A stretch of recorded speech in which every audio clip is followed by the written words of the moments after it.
Okay, so while I was working on the survival platform, I had an idea, which was one of those ideas that just, you know when you think of something that's pretty basic and then you just extrapolate and it just gets bigger and bigger. Yeah. Well, that was one of these. So I had this idea that the drill release sorting machine didn't actually need to be a sorting machine, just a filter. And I thought I'd chuck it on the little platform that I had down here that was testing the movement thing on that I was originally showing you, the Caterpillar engine. Yeah, you'll see that it's not actually here anymore because it's up here. I've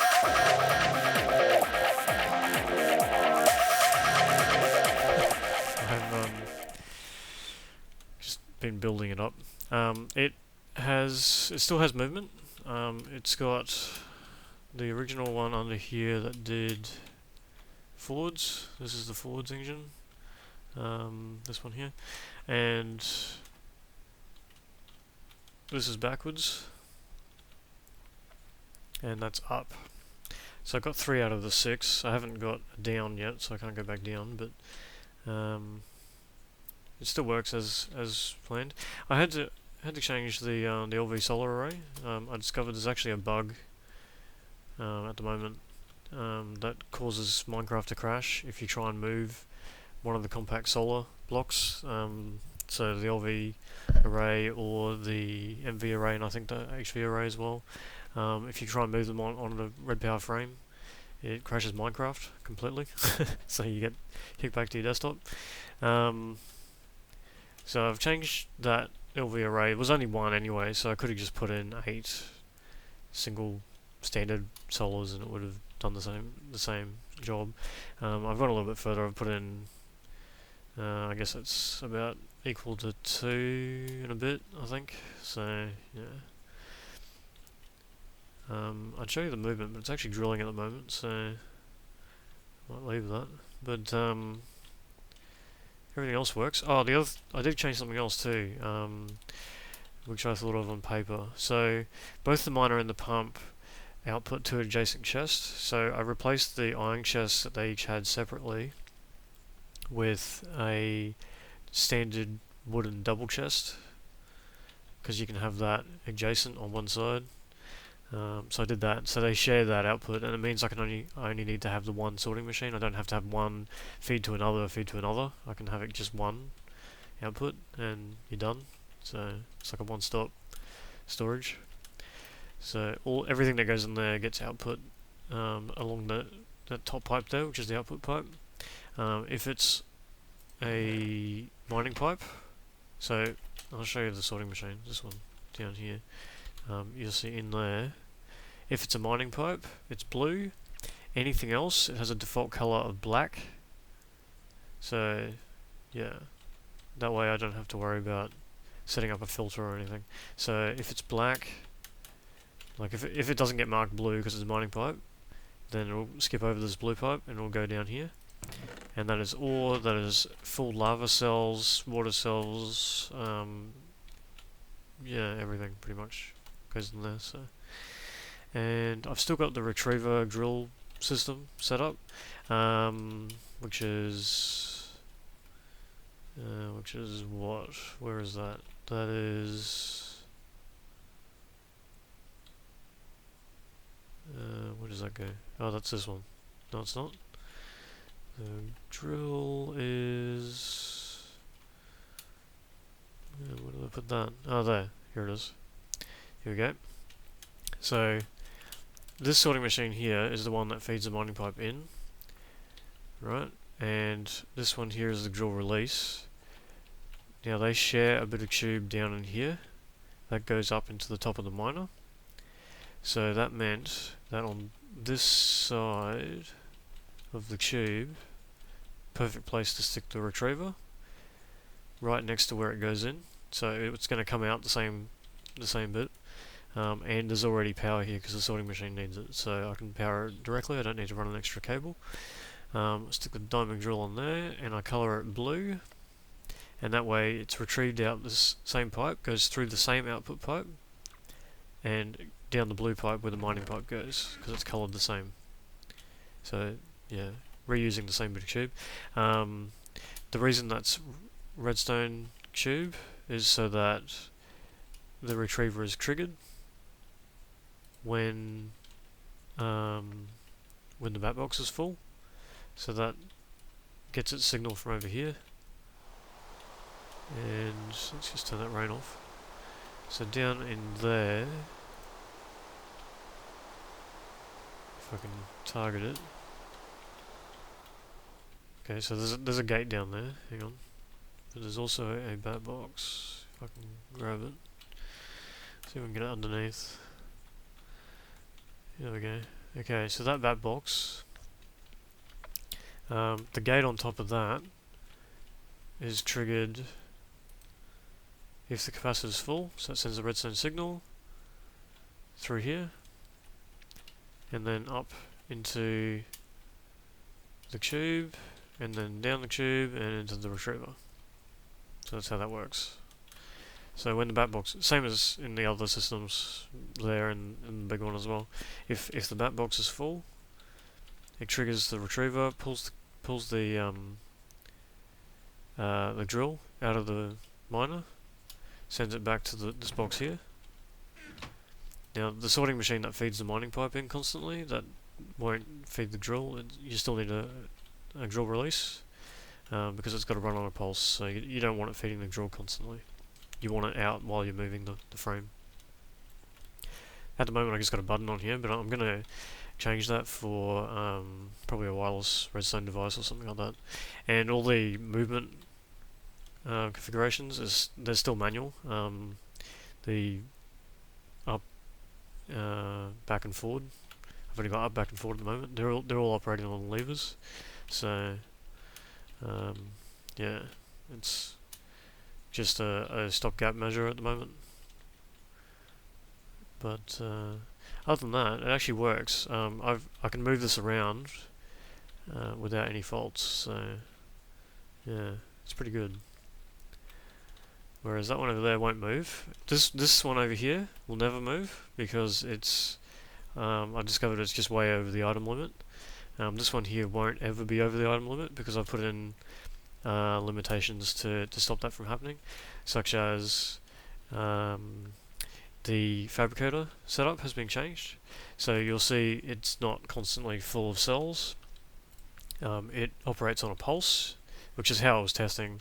Originally I was testing this idea way back when I was still doing the small scale, but yeah, I didn't think it would actually matter, so I ignored it. But what happens is, same as before, the ending chest. So say I go down, if I just drop down here, the ending chest down here has 4 in it because the manager requests 4. Now what was happening before was the fabricator would take that 4, instantly make cells. It would then, the ending chest would then fill up with another 4, and it would just keep going until the fabricator was full of cells. So now that doesn't happen. This fills up with 4. The manager doesn't accept anymore because it only accepts 4. That hasn't changed. But then the fabricator won't actually produce any cells until it gets a pulse from this gate saying that the pump is empty. Alright, now this gate hasn't changed, but instead of just going to a retriever, it goes to the fabricator first, sends out the pulse, fabricator makes 16 cells. At the same time, it sends a signal to this repeater, which is on a, I think I've got it set to a, yeah, it's a 2-tick delay. So first tick, fabricator makes cells. Second tick, retriever activates, pulls out 16 cells, which is exactly how many the fabricator made, and that retrieves it from the fabricator. There's a bit of tube there, and then it sends it into the top of the pump. The pump's down here, so it's the tube behind this bit of wire, and yeah, and then the pump gets more cells. So there isn't an overstocking of cells, so basically that it's not going to be counted towards the item count, because you know that those, when that fills up with 9 stacks of 64 each of empty cells, that counts towards your item count when you're moving your 1,000 items. So you don't want to be counting, because that's going to be 500 and something items straight up. That's half your items in one block, which you don't really want. So yeah. So the best thing you can do when you're trying to move a big frame is negate things like that, where you've got a pointless amount of, large amounts of items that you don't really need. And the other thing you can do is with your output.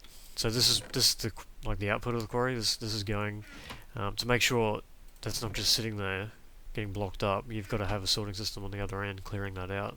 Otherwise, when you go to move your frame, it's not going to move. And at the moment, I've still got my router down here.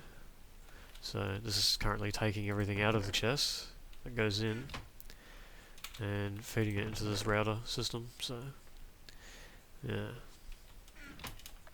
Now I was toying with the idea of maybe powering this with a geothermal instead.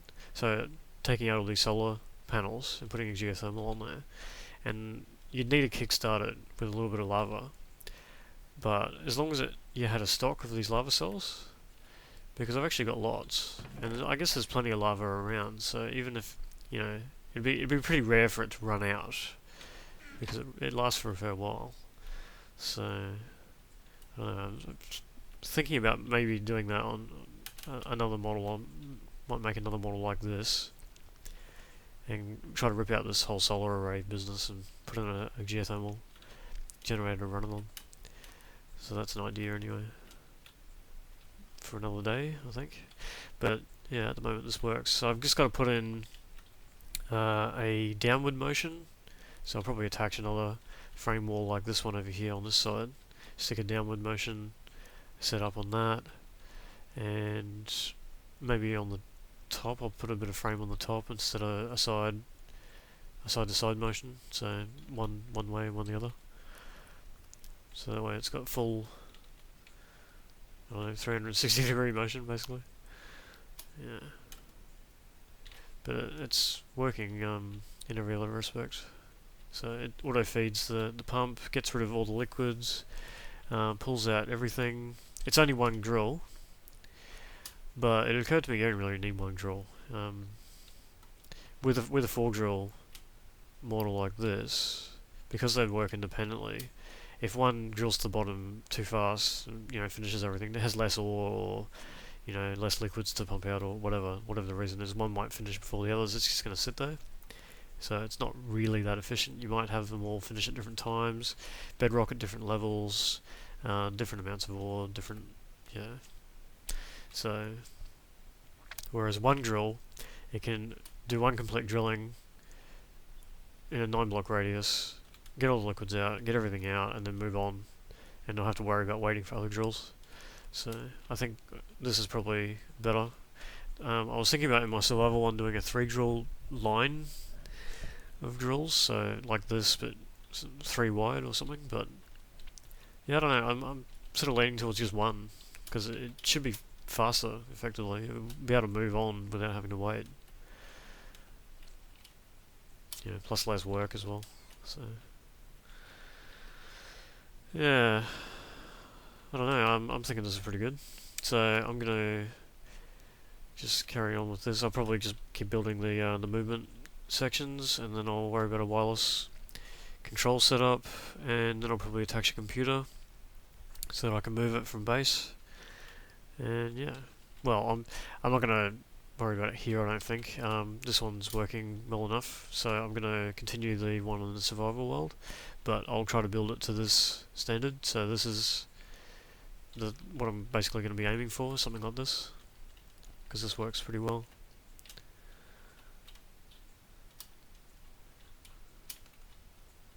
I might just pull that drill out and let the pipe come up, because I want to show you the motion. So I'll put the drill on there. To release the drill, I'd need to click this button. But okay, as you can see, the mining pipe's being retracted. That's all this blue stuff here. That's going to be filling up in here.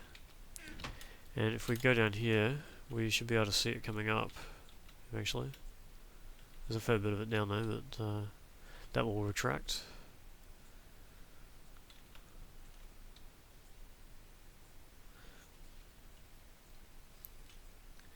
Because at the moment, that the frame won't actually move with the pipe there, because it's not attached to a frame. So, and even if it was, the ground at the bottom isn't attached to a frame, so it's not going to be able to move the ground.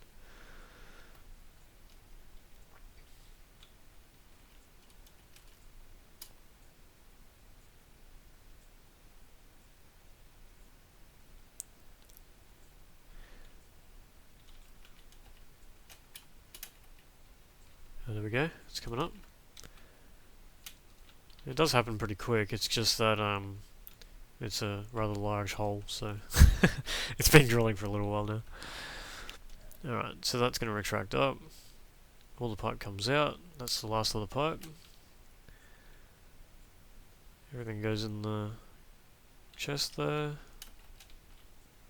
Okay, that's everything. Right. Now say we want to move back this way. Let's go back over here. At the moment we're just using this lever. Okay. And everything moves like that. Now you can see how that works. The first motor moves everything, and then the second motor moves the first motor, like so. So this one activates, and then the repeater activates the other one.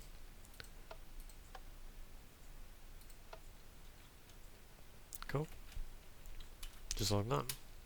And if we want to move back the other way, at the moment it's just this lever here, but there's going to be a redstone receiver here.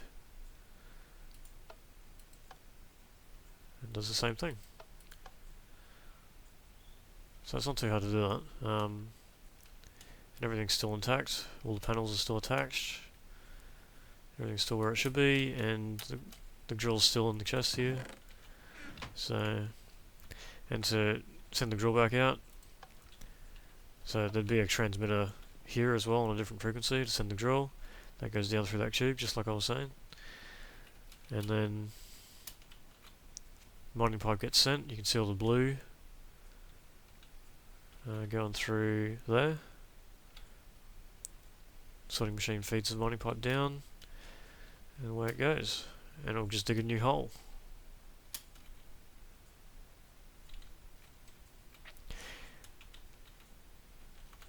The other thing I kind of like about this versus a quarry is that it's all very almost covert. There's going to be no evidence. By looking at the landscape, it's not going to be it's not going to look like a big hole like a quarry. You can't even tell, really, just by looking at it. Like you wouldn't have thought that there's a drilling hole down there somewhere, wherever it is. See, I don't even know where it is. It's down there somewhere, and there's another one there. It's a one hole gap. So without really investigating, just looking at a tree line, you can't tell that there's been a quarry. So yeah, it's like you don't have to pillage the landscape to get the ore that you need, which is quite good. It's almost eco-friendly. So yeah, so that's what I've been working on. I'm gonna do a bit more with the get the other three directions working, I think. No, I probably won't. I'll just keep working on the survival one at this point. But I just wanted to show you some of the changes I made to the design. The new fabricator setup, the filter here, and the solar array setup. Thanks to that crash that I discovered. So yeah, so I'll keep doing that.